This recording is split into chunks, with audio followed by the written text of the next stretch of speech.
আজকে আপনি করে এমন একটা মানুষের দেখাবেন নিয়ে আইলাম। এই মানুষটার বাড়ি হইতাছে জামালপুর জেলার মাদারগঞ্জ উপজেলার মধ্যেই সোনারপাড়া এলাকা।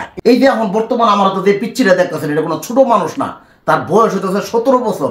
আসলে সে কি কারণে এরকম হয়েছে এই বিষয়টা যদি বিস্তারিত আমরা জানি, মনে করেন আপনার কপালে উঠে যাবো।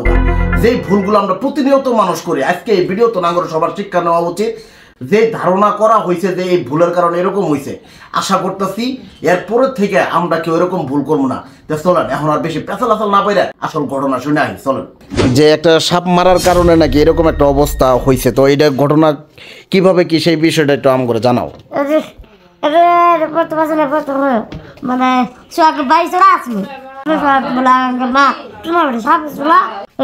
সাপ ফুটফুট করেছে, পরে সবাই মিলে মানে কিনে বাড়িতে দেশে সাপটা মারছি, পরে হয়তো খাবে দেয়ছে ভালো জমাইছিলাম তো মারলি, কিন্তু তোর ভালো হবে এটা স্বপ্নে দেখাইছিল, দেয় হয়ে গেছে। পরে তারপরে হয়ে আসে না, যে আস্তে আস্তে ই হয়ে গেল, আস্তে আস্তে ওষুধ দিলে কত কি দেয় না, কে দে না কে তোর আস্তে আস্তে বেয়ে গেল।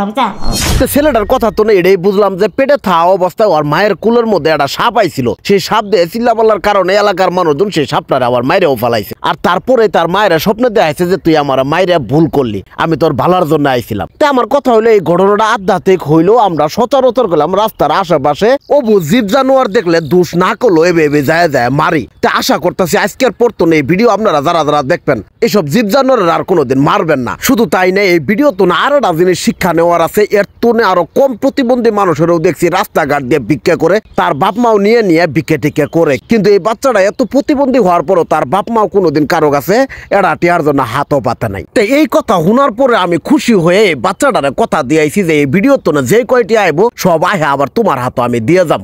আপনার কাছে আমার এটাই অনুরোধ, এই ভিডিওটা বেশি বেশি শেয়ার করে সবার মাঝে পৌঁছায় দিবেন, যাতে করে এই ভিডিও তো দুটা টিহা আহে আমি যেন আবার যাই পুনাইটার হাতও দিয়াইবার পাই। তো এতক্ষণ আপনারা যারা যারা এই ভিডিওর কথা কইলে হলেন সবাই এলা মাইনা চলার চেষ্টা করবেন, ওদের হাতে সবাই ভালো থাকবেন, সুস্থ থাকবেন। আল্লাহ হাফেজ।